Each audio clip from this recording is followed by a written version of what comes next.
There we go. 50 years ago this month, Time Magazine asked the question, is God dead? In the 5 decades that follow that question,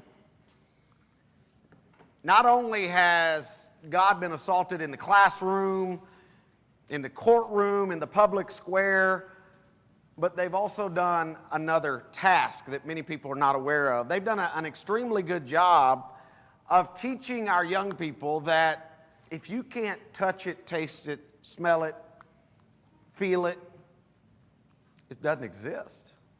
In fact, they've gone one step further and basically made the intellectual elite argument of all intelligent people believe evolution, that we evolved from some cosmic explosion. 50 years. And as we look around at America today, since they asked that question, and we see things like transgender bathrooms at local stores. We see states that are quite literally just falling over themselves to offer same-sex marriage. We start to realize that things have changed. And in fact, it wasn't but just about 7 short years ago, Newsweek had a cover story, The Decline and the Fall of Christian America. Almost in a celebratory fashion, pointing out the fact that Christianity was definitely declining in our country. Folks, we are definitely at war. Now, I realize we're at war with places like Afghanistan and Syria, but I need you to understand there is another war that's going on within our borders. And far, far too often, we got a lot of Christians that don't realize it. James Dobson wrote a book several years ago called Children at Risk, in which he made the following statement. He said, "Nothing short of a great civil war of values rages today throughout North America." He said, "Two sides with vastly differing and incompatible worldviews are locked in a bitter conflict that permeates every level of society." And he's right. If you stop and think about it for just a moment, you look around at what's going on, there is a massive bullseye on one belief system today, and that's Christianity. I can show you a couple of examples of what I'm talking about. For instance, Lakeland, Florida, professor gave a student a 0, not because they'd failed the test, not because of poor performance, but rather because that student refused to conform to his anti-Christian bias. Or how about this? Let's say your child is 16, 17, they are in the high school band. They practice all fall getting ready for football games. You go and you attend that first game only to realize they've been sidelined because one of the songs that they wanted to play was How Great Thou Art. Or how about this one?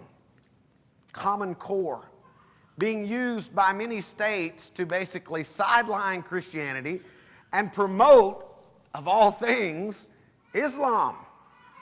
Many of you in here are probably not aware that some of the funding for Common Core actually came from the group CAR, the American Institute for Relations with Islam. Now, why is that a big deal? It's a big deal because all of a sudden the vocabulary words that they're reading, the things that they're looking at in their history book is pointing them towards one specific religion. Now think about that. We're constantly being told we have to have this separation of church and state, and yet what? They're getting it in the textbooks. Not just the textbooks, they're getting it in the classrooms. You've got the 5 pillars of Islam in public schoolrooms. By the way, most of you in here know that prayer was outlawed in schools about 1962, 1963. And yet, guess what we're building on to some of our schools now? Prayer rooms. But not for Christians. That would be for Muslims. Just how much of an attack is this? Take a look. This is a picture I snapped at Borders Bookstore. You'll notice it's got the Bible, but it's categorized as what? Christian fiction. And for those of you who get them backwards, remember fiction's the one that's supposed to be not true.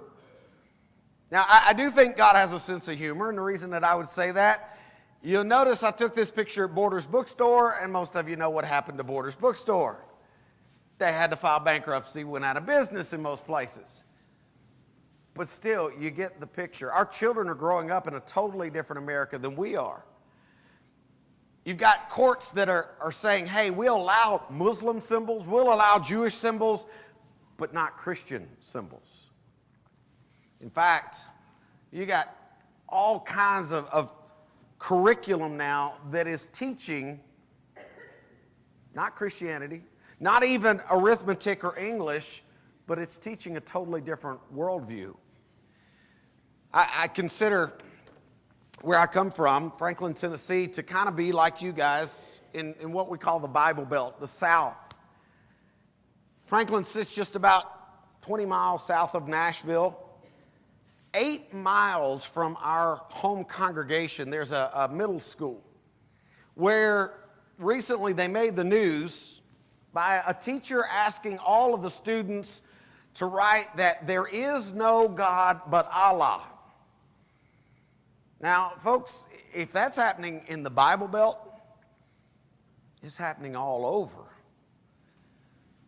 You've got atheism being taught to 4-year-olds today. And so what we see, we look around, we realize, yeah, things are vastly different than they used to be. You open up a textbook today, and most of you have seen, you're familiar with the evolutionary propaganda that's there. This is a fairly modern textbook. I think it's copyrighted 2013. You notice it's a chapter on genetics and evolution. It's got the normal evolutionary propaganda, very first sentence. Starts out by saying, although all living creatures ultimately share a common ancestry, they have come to differ from one another through the process of evolution. Now, let me point out to everybody in the room, I expect that these days. I mean, to me, that's what we're going to get. But what you might not expect is what you find as you begin to turn the pages in this same chapter. For instance, at the top of the very next page, it says, the mythology of most peoples includes a story explaining the appearance of humans on earth. The account of creation recorded in Genesis in the Bible, for example, explains human origins. So what are they chalking it up as? A myth. In fact, a little bit later on in that same chapter, they've got a picture of the Tower of Babel. Now, again, let me remind you, this is a science textbook, a chapter on genetics and evolution, yet they've got a picture of the Tower of Babel. The caption says, the unfinished Tower of Babel, described in the first book of the Bible, symbolizes an ancient West Asian what? Myth about the origins of language diversity. What I want everybody to understand is we're no longer just teaching a godless theory. You know, at this point, there is an active assault on the Christian religion. In fact, just to kind of further prove that, towards the end of this particular chapter, take a look at what it says. For instance, in traditional Christian religions, believers speak of God as a father who had a divine son, but do not entertain thoughts of God as a mother or divine daughter. Such male privileging religions. Such male. Can anybody in this room imagine what would happen if they were to say that about Islam? Which, by the way, is very male privileging. And yet the reality is, it's like we've got a massive bullseye on only one religion. I use this picture because I think most everybody in this room has probably heard what I'm about to say. You've heard a prayer from a table just like this one, where a man will say something like, we thank you, Lord, for allowing us to worship without fear of persecution. Have you heard that? I think that prayer is probably going to stop during my lifetime. In fact, I think it's probably going to stop a lot quicker than some of you realize. Initially, we'll probably get a letter that says something like this. You want to keep your tax-deductible nonprofit status? Here are some things you can't speak out against because it's going to be considered hate speech. Things, for instance, like same-sex marriage. And all of a sudden, the church is going to have to decide, do we want to be the New Testament church or government church? You see, this has been going on now for roughly 50 years. 50 years they have been chipping away, all the while the church, quietly we went about our business, not realizing the battle had already started. Take a look. This is a quote from a humanist back in 1983. 1983, I'm looking out at you. A lot of you in this room, you were either already in school or already through school by 1983. Look at what he says. This is John Dunphy. He says, I'm convinced the battle for humankind's future must be waged and won in the public school classroom by teachers who correctly perceive their roles as proselytizers of a new faith. He said, there, teachers must embody the same selfless dedication of the most rabid fundamentalist preacher. For they'll be ministers of another sort, utilizing a classroom instead of a pulpit to convey humanist values in whatever subject they teach, regardless of educational level, preschool, daycare, and large state universities. He warned us. He said, hey, we're going to do this. And so, lo and behold, we open up a textbook. We start to read about our origins. And instead of reading about being created special, being created by God, we learn that we just kind of came from some Big Bang explosion. In fact, notice the last sentence on this page. It says, in a closed universe, a Big Bang may occur once every 80 to 100 billion years. Now, help me see the science in that. Because, folks, that's not observable, measurable, testable. What that's called is speculation. That's called a guess. And yet we're putting it in a textbook in a way in which kids think, oh, that's got to be true. And so our young people, they run off and they think, okay, there was this Big Bang. But they've been attending a church for 12 years, 7 years, 9 years. And so they try to figure out, how do I fit God into or a Big Bang into this book? And maybe they think, maybe God used that Big Bang to get us to where we are today. And before I look at that particular question, let me point out to you, those textbooks, they don't answer the question of where the matter for the Big Bang came from, do they? They start quite literally mid-bang. And so, lo and behold, they say, hey, everything just got here. There was nothing out there. It exploded. In fact, I love this textbook example. It says, in the realm of the universe, nothing really means nothing. Not only matter and energy would disappear, but also space and time. However, physicists theorize that from this state of nothingness, the universe began in a gigantic explosion about 16.5 billion years ago. This theory of the origin of the universe is called the Big Bang Theory. So, allegedly, there's nothing, it blows up, we get everything. That's their answer. And if you don't think that's true, folks, I've had conversations. Actually had a Bible study with a young guy, really nice guy. He's an atheist. Doesn't believe in a God. We were at a coffee shop, just very casually interacting. And I told him, I looked at him, I said, I really want to understand kind of where you're coming from. I said, how did everything get here? This guy looks at me, he says, Brad, clear your mind of everything. I said, okay. He said, that's what was here. He said, there was literally nothing. It was like a vacuum in space. There was this nothing but this void before the Big Bang. So I looked at this guy and I asked him the obvious question. Okay, if there's nothing out there, what went bang? You know what I kid you not, he looks at me across the table, he says, well, the nothing went bang. I said, okay, hold up. You expect me to believe that there was literally nothing.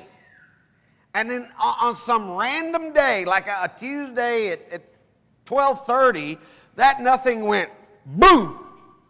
And we got all this stuff. He said, uh-huh. I said, buddy, I don't have enough faith to be an atheist. Because that requires a whole lot more faith than believing in a God. It was at that moment he crossed his arms, he looks at me, he says, all right, what's your best evidence that there's a God? At which point, I took off my shoe, dropped it right there on the table. I said, there's your proof right there. Now, he looked at me kind of like you guys are. He said, how in the world is your shoe proof that there's a God? I said, well, would you agree with me that my shoe exists, that it's not a hallucination? He made some snarky comment about, yeah, we can smell it. I said, okay, all right. I said, my shoe, which does exist, per your own words, could have only come from one of three places. Either my shoe is eternal, meaning it's been here forever and it will forever be here, or maybe I'm just walking along in sock feet one day, and right there on the sidewalk, out of nowhere, poof, there's a size 11.5. Or my shoe was created. So my friend looks at me, he said, Brad, we can tell your shoe's not eternal because it's wearing out. I said, you're right. He said, I'm not gullible enough to think you just popped into existence on the sidewalk. He said, Brad, obviously your shoe was created. How does that have anything to do with God? I looked at him and I said, let's talk about that shoemaker for just a minute. Was the shoemaker eternal? Did he pop into existence from nothing? Or was he created? And I watched the blood in his face quite literally just start draining away. Because this young man who had been espousing atheism his whole life realized what he was actually doing. He was putting all of his faith in this idea that you walk down the sidewalk and poof, there's a universe. Just like they're saying. In fact, take a look at this. This is the April 2002 issue of Discover magazine, where you'll notice the red dot right on the center. Supposedly, that is what everything in the universe came from. In fact, it says the actual size of the universe at 10 to the minus 34 seconds. Take a look at the subcaption right here. It says the universe burst into something from absolutely nothing. Zero. Nada. As it got bigger, it became filled with even more stuff that came from absolutely nowhere. How is that possible? They say, ask Alan Guth. His theory of inflation helps explain everything. Okay, before we ask Alan Guth, I just want to point out, it says stuff got bigger, became filled with even more stuff that came from absolutely nowhere. Folks, that's not science. That's like Disneyland fairy tale. I mean, we might as well put like once upon a time right before this caption, because that kind of stuff doesn't happen, except maybe in Hollywood. They say, ask Alan Guth. You know, maybe this scientist has got the answer, so let's ask him. He gave an interview in Omni magazine where they asked this physicist, they said, how big was this very early pre-inflation universe? Take a look at his answer. He says, amazingly small, about 10 to the minus 24 centimeters across. He says, smaller than a proton. Also amazing, it would contain only about 25 pounds of matter. What's my next question? Where's the 25 pounds come from? Folks, he didn't explain the existence of the universe. All he did was shrink it down to 25 pounds, blow some smoke in your face, hope you didn't see through it, and try to pull off this idea that it was just here. what's the reality?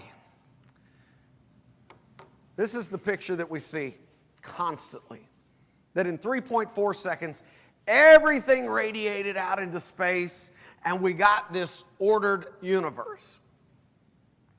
Well, folks, when Reese was about 8 years old, he was smart enough to realize there's a problem with this right here.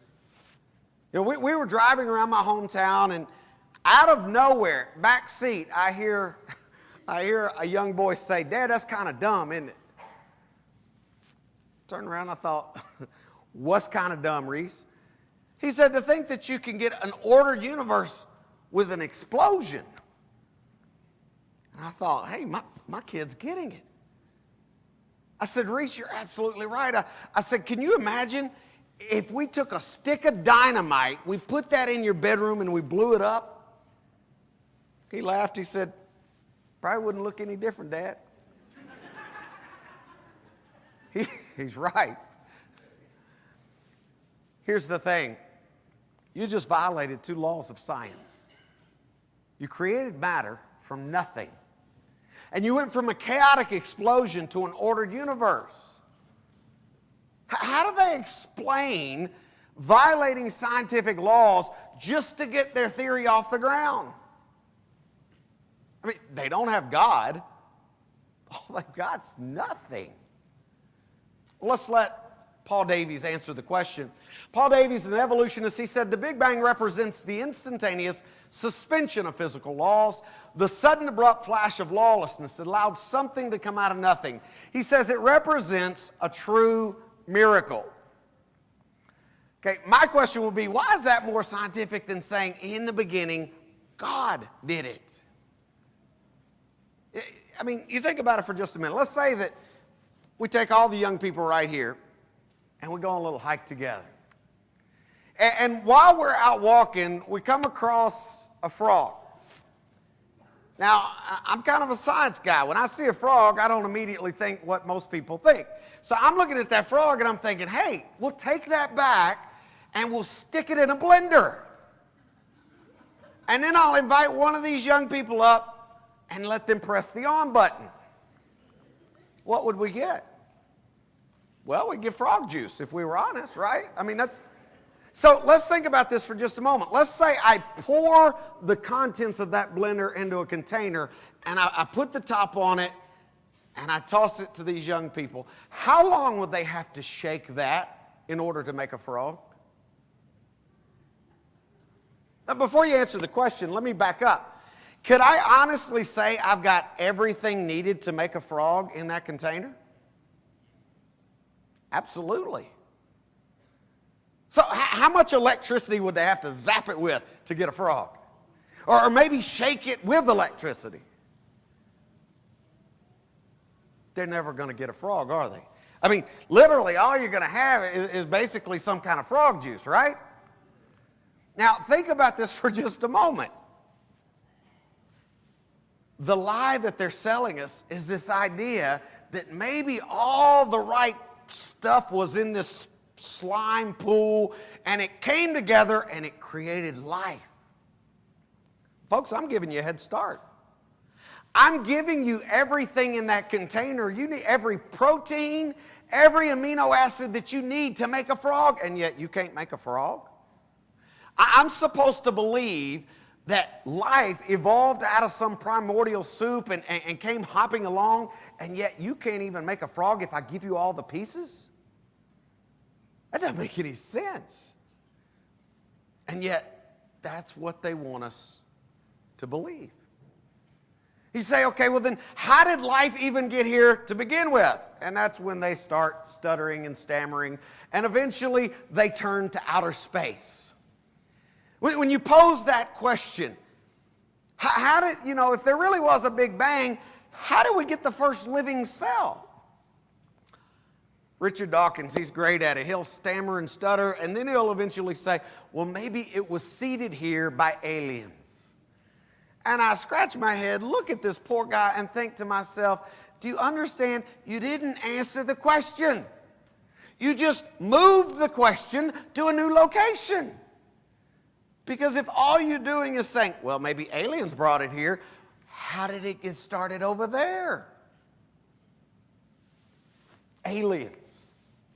You realize there's an entire branch of science called the SETI program, the Search for Extraterrestrial Intelligence. They've got a website, they get all kinds of funding. Basically, they've got these massive microwave arrays that are set up to try to find a signal out in space.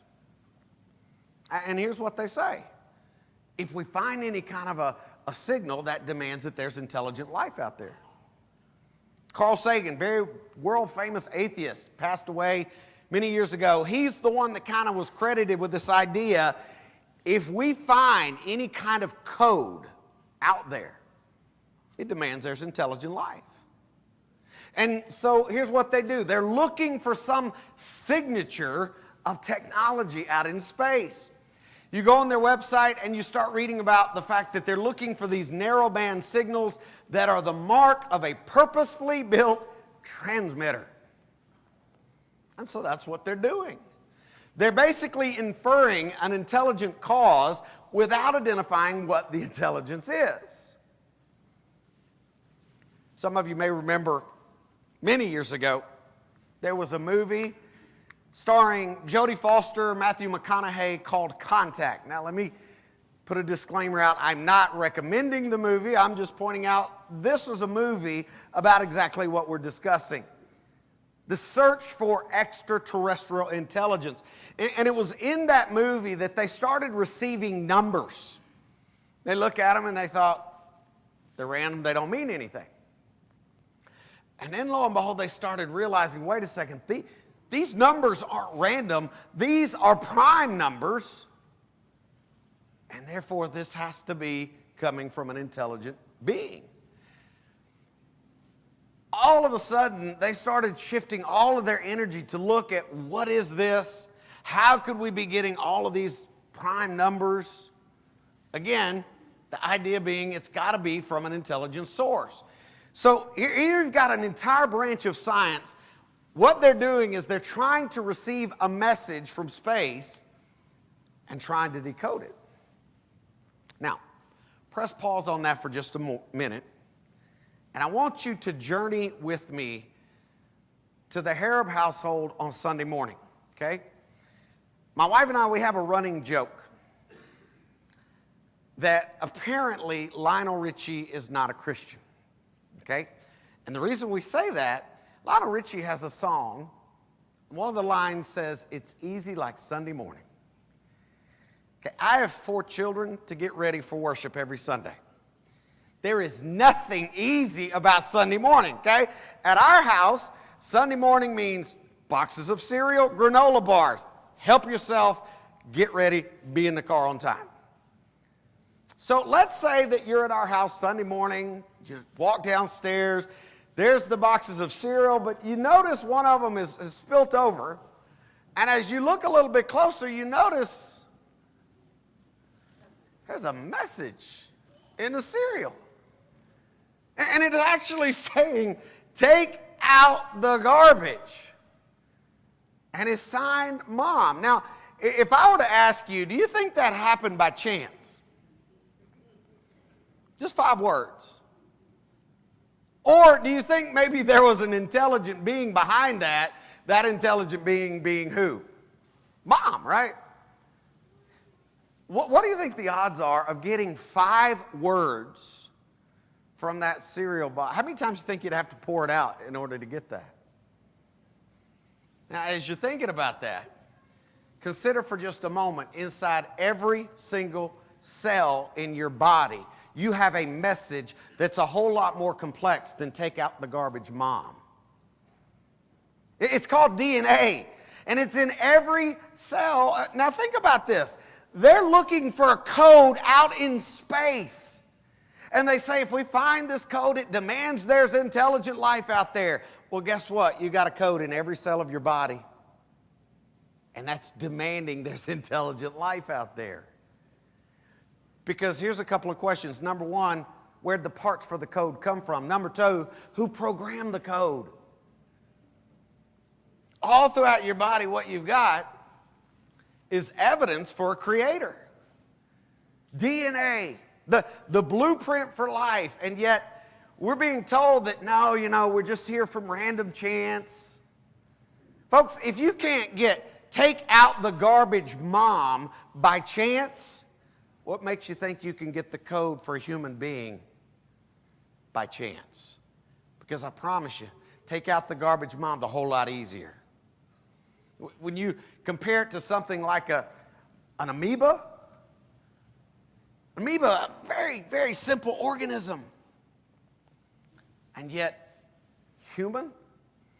Hebrews chapter 11, verse 3, Bible says, by faith we understand that the worlds were framed by the word of God, so that the things which are seen were not made of things which are visible. Do we know today that there's a microscopic world out there? Yeah. Did we know it when this book was penned? We didn't have a clue. The first microscope built by Anton von Leeuwenhoek about the year 1677.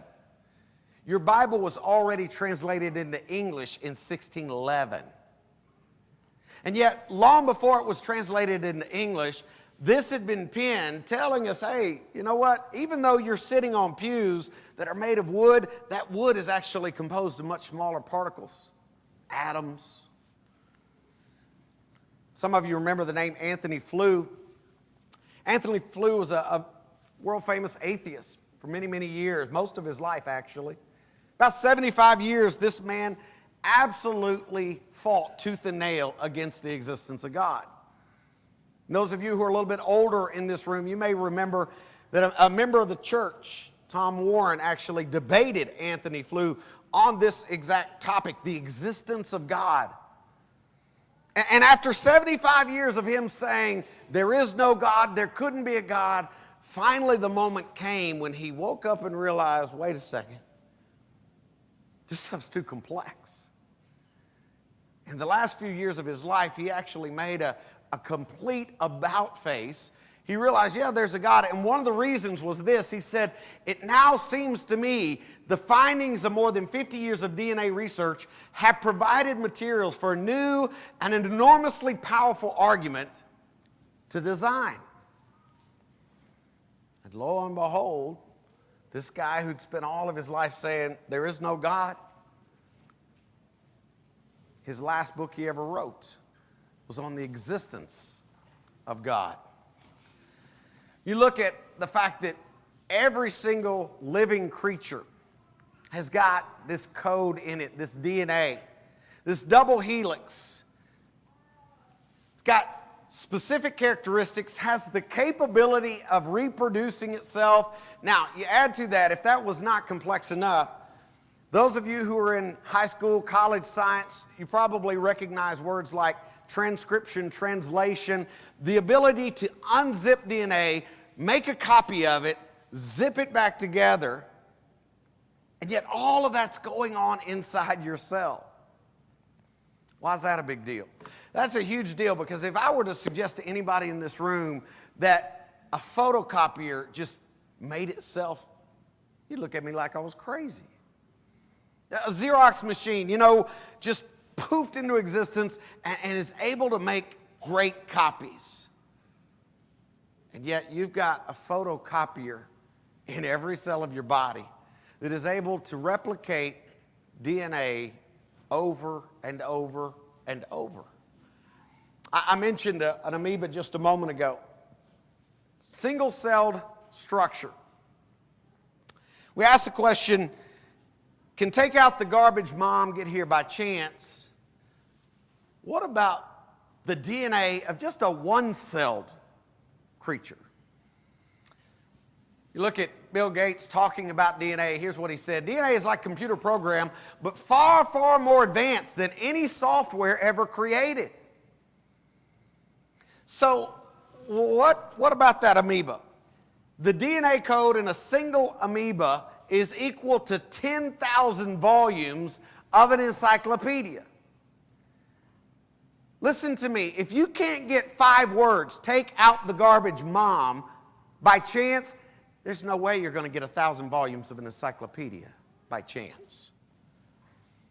Which is why Brad Harrub is very tired of hearing evolutionists trying to take the intellectually elite position and act like, oh, we've got all of the answers, it just happened. Well, I'm sorry, if you can't get to take out the garbage, Mom, by chance, you're not going to get 1,000 volumes of an encyclopedia by chance. That's the facts. Statistically speaking, it just doesn't work. So when you really look at it, this is the question that our young people need to be asking. And they need to be able to ask it even in an academic environment without fear of persecution, without fear of indoctrination. Is there a God? What does the evidence show? Because everything hinges on this. If there really is a God, then your life has purpose, meaning. You are here for a reason. If there's not a God, then as one author put it, you're just the fortunate mistake of countless biochemical morons.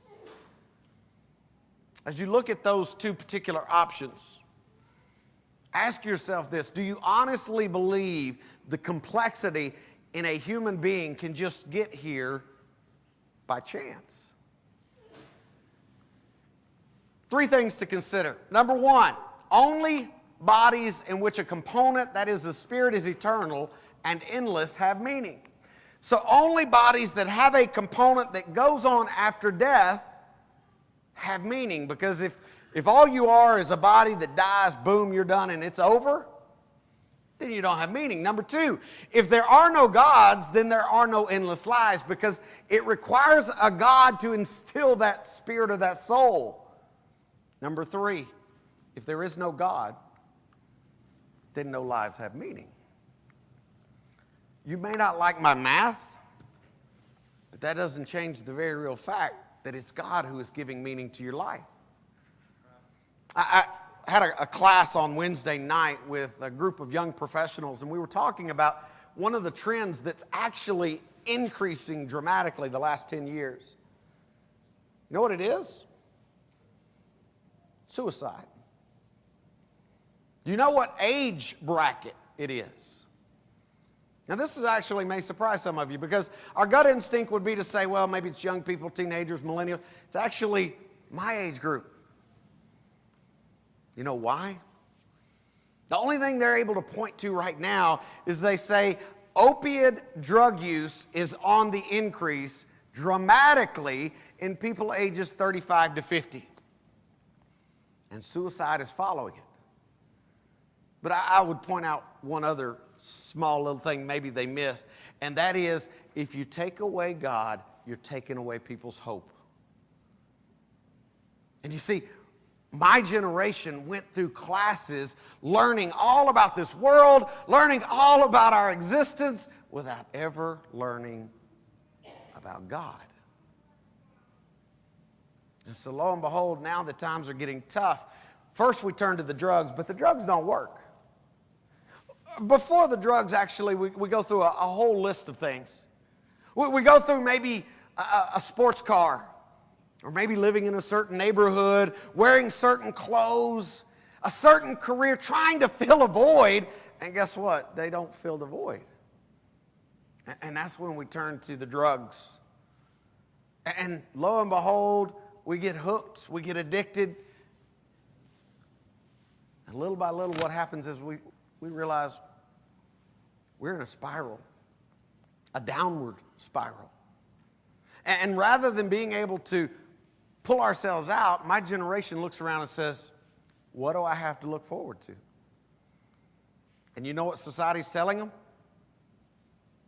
Nothing. Because you live in a place now where same-sex marriage is legal. Transgender bathrooms are becoming the norm. Immorality on TV reigns. Pornography is soaking up the internet. There is nothing out there. And so lo and behold, suicide is doing this. So I'll say it again. The question of whether or not God exists is the question. And it's a question that if you have not talked to your young people about, your children, your grandchildren, you need to be having this question. You see, God exists. We can prove it. The fact that I've got a shoe right here proves it. In fact, the fact that there's anything material, you know what that demands? That demands that there has been something out there forever. Because you can't get something from nothing, right? Here's a question I usually get from young people. They'll say, you know, Brad, I understand that everything came from God, but my friends pick on me and they always ask me this. You can fill in the blank, where did God come from? And that's when I point out the fact that their friends don't understand the concept of eternality. That is, something had to be here to give rise to all of this stuff. God didn't come from anywhere. He's always been. He's eternal. So we know something is eternal. So think about that for just a moment. What does that mean in view of how we prove God's existence? Number one, something exists today, therefore something must be eternal and has always existed. Point number two, something's eternal, meaning it doesn't wear down, it's not wearing out. Therefore, it violates the second law of thermodynamics. Point number three, something violates scientific laws. Therefore, it exists outside of the observable laws of naturalistic science. So the very fact that something is eternal means, hey, this isn't following scientific laws, and therefore we can't put him in a box. We can't take God into a laboratory and measure him. So let's say that I wanted to prove that God really does exist. Let's say I'm an atheist. I look at your sign, maybe I read the paper, and I see this guy's coming, and it says Church of Christ out front. I walk in, I look at you, I say, you got 10 minutes of my time. Prove to me there's a God. How would you do it? And by the way, those of you who are over 40, if you're looking at me thinking, well, you know, I don't have to worry about that. Maybe I'd go to the elders or go to the preacher. Please understand, if you can't do it, your children certainly can't do it. How would you prove that there really is a creator out there? Because if you think about it for just a moment, they are actively evangelizing our kids. I grabbed this off of an atheistic website. It says, no God, no guilt. The belief in God awakens fanaticism and guilt. Live free and responsible. Debaptize yourself. Now, I'm not sure how you do that. I guess it involves a hairdryer. I don't know. I've never seen anybody debaptize. But you see what I'm saying. They are actively recruiting. You think there's ever been members of the church who've grown up, gone through youth programs, who've really, really been active, and they hit about 18, 19 years of age, and they're weighed down by what they feel like is guilt. And somebody offers them a carrot and says, you don't need that. You can get rid of your guilt right now. How do you do it? If I were to ask you all, can you prove Abraham Lincoln really existed? Anybody in this room actually see him? Or for those of you who have never been overseas, how do you know for sure that there really is a Great Wall of China? And you look at me and you say, well, Brad, we know Abraham Lincoln lived because we've got his writings, we've got pictures of him, we can get in our car, we can drive to Kentucky to his childhood home. And as for the Great Wall, folks, you put me on a computer that's got internet, I can be staring at it from a satellite in about 3 minutes. We got proof. But let's be honest for just a minute. God is a spirit. The Bible says those who worship him must worship him in spirit and in truth. So how do we prove God in an environment where he's a spirit? When we can't use our senses Because after all, that's what they tell us. If you can't measure in a lab, it doesn't exist. Okay, let me ask this question. Are there other things that we can't measure in a lab that exist? Oh, yeah. I had this conversation with an atheist one time. He said, Brad, I don't believe in anything that you can't prove with the scientific method, that you can't prove with your senses. I looked at him, I smiled, I said, let me ask you a question. Do you have a conscience? And all of a sudden his face kind of got one of those looks. He said, yeah, I've got a conscience. I said, well, that's interesting to me because I worked in a lab where we actually did brain recordings from humans and animals. We'd actually drop probes down while the person was still living. We'd drop a probe right down in their brain. We'd hit it with electricity. Boop, something would move. I said, you know what we never found while we were doing all those mappings and recordings? There's not a place you can pinpoint on the brain and say, this is the conscience. You can't smell it, touch it, see it, taste it, feel it. You can't use your five senses, and yet you're telling me you've got a conscience. You know what? He looked at me and said, well, that's different. I said, yes, that's different because you want to have a conscience, but you don't want to have a God. That's the difference. There are a lot of things out there that we can't measure, but we know they're real.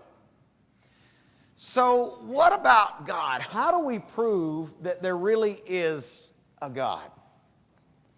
Those of you who take notes, let me encourage you, grab a pen, grab a pencil.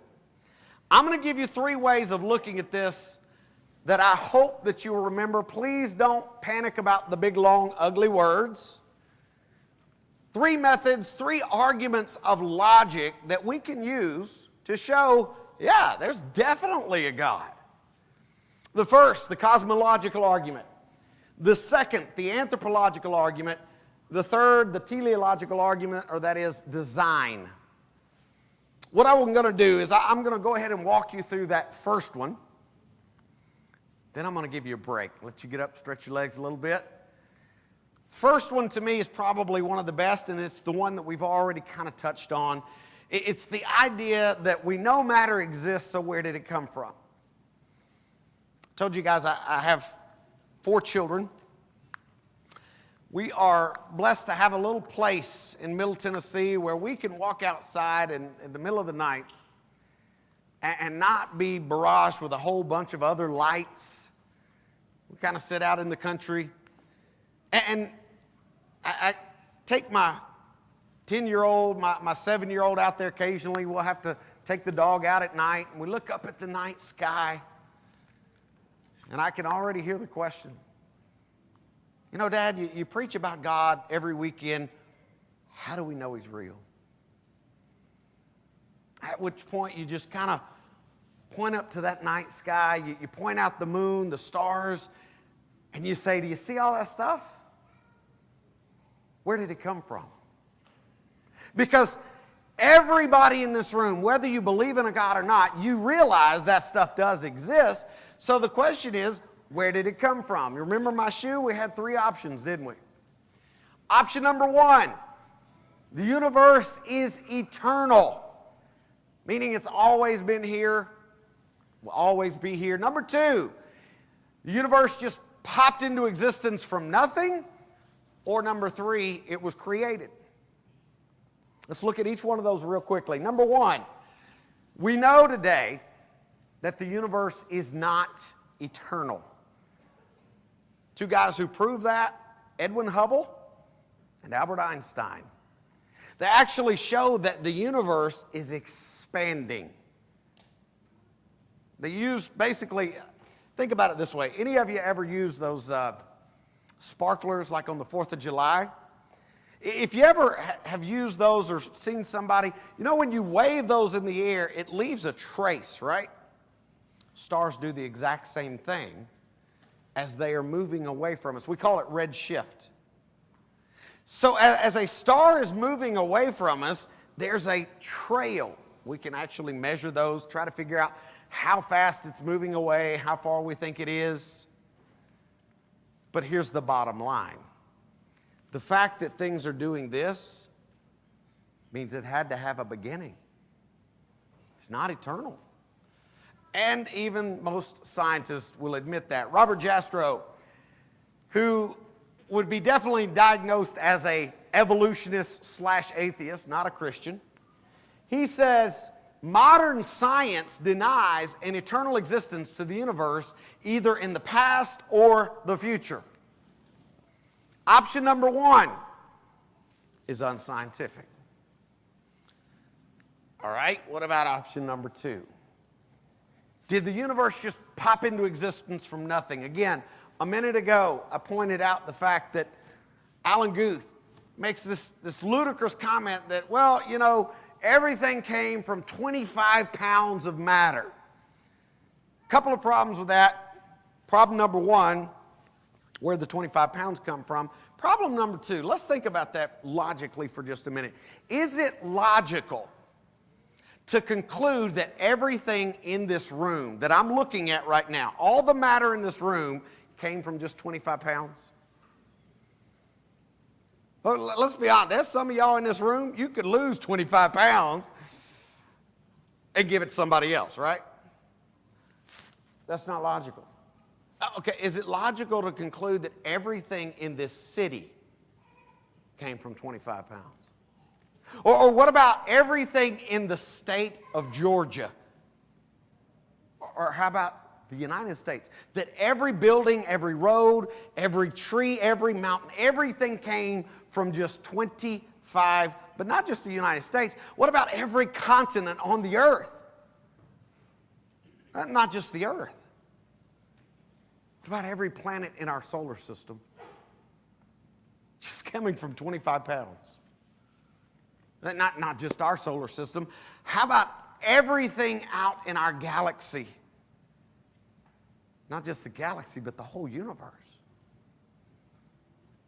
Folks, it's easy to write something down, try to pass it off as a fact on paper. But when you engage your brain and you start really thinking about, is it logical that everything out there came from 25 pounds, you realize, no, that's not the answer either.